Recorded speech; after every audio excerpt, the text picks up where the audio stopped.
Бұл метелица тұшпара цехы 2004 жылы құрылған Кан жеке кәсіпкерлігіне қарайды. 12 жылдың ішінде кәсіпорын өнімдері талай дастарханның берекесін арттырып, көптің көңілінен орын алған. Бүгінгі таңда өндіріс орны тоңазытылған жартылай фабрикаттар шығарады. Тұшпара, вареник, котлет, наггет сынды тауарлардың бірнеше түрімен халықтың қажетін қамтамасыз етіп отыр.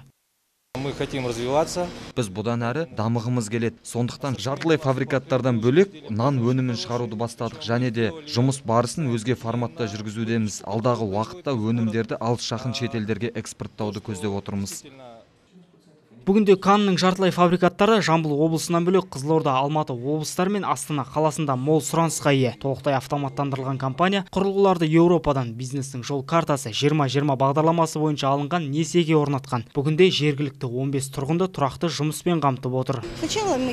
Алдымен қамырды жеткілікті дәрежеде араластырамыз. Одан соң 6 килограммнан бөліп, белгілі бір уақыттан соң илеуге саламыз. Автоматтан шыққан өнім тоңазытқышта белгіленген нормадағы температураға салынады. Екінші ретте осы процесс қайталанады. Ал үшінші кезеңде оларды кесіп, мұздату процесіне жібереміз. Содан кейін ғана оларды дүкендерге аттандырамыз.